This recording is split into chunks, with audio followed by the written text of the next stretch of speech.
내일로 끝날 거라고 생각을 하고요. 그다음에 내일 10시에 있는 거는요. 일반 재판이 공판 준비 기일이에요. 대통령 거기 안 나가서 아무 상관없습니다. 뭐 변호인단이야 그분과 준비를 해야 될 측면이 분명히 있겠습니다. 그리고 재판 오래 걸리지도 않습니다. 그런데도 불구하고 피청구인 측이 계속 요구하니까 2시에 할 거 3시로 미뤄준 거예요.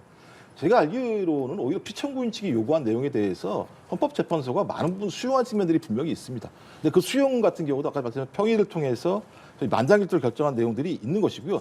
대통령 탄핵 심판은 이중적인 의미가 있습니다. 그러니까 대통령을 탄핵하는 자체가 대한민국에 매우 엄중한 문제이기 때문에 이 부분에 대한 정확성을 기해야 됩니다만 또 계속 대통령에 대한 탄핵 심판이 늦어지게 되면 이 직무대행 체제가 계속 유지되는 이런 변동성들이 분명히 있어요. 그래서 가급적 중대하지만 빠른 시일 내에 끝내야 되는 측면들이 많은 것이고 그다음에 형사재판과 헌재 심판이 동시에 벌어지는 이유는 뭐냐면 윤석열 대통령 스스로가 비상계엄을 선포했는데 위헌적인 비상계엄을 선포했었고 그 내용 자체가 대통령은 다 소추가 되지 않습니다만 내란 범죄를 범했다라고 지금 혐의를 받고 있기 때문에 이 두 가지 재판이 벌어지고 있는 겁니다. 그러니까 이 모든 원인은 윤석열 대통령에게 있는 거예요. 헌법재판소랑 아무런 상관이 없는 거고요. 그다음에 형사소송법상 내란죄 같은 것도 마찬가지입니다만 이게 뭐 민주당이 한 게 아니지 않습니까?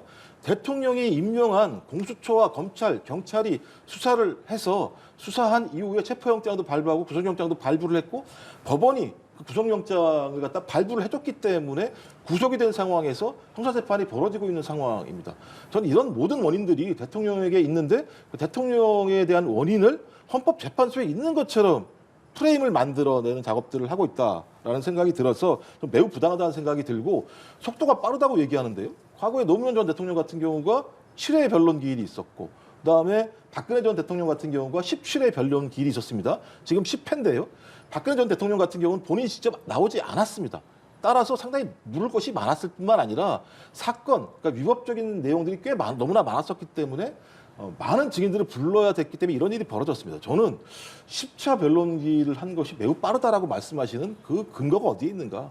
제가 볼 때는 계속 말씀드립니다만 헌법과 법률에 근거한 것이 아니라 저희 헌법재판소의 결정 자체의 정당성들을 허물어 버리기 위한 정치적인 쟁점을 부각시키는 거라고 저는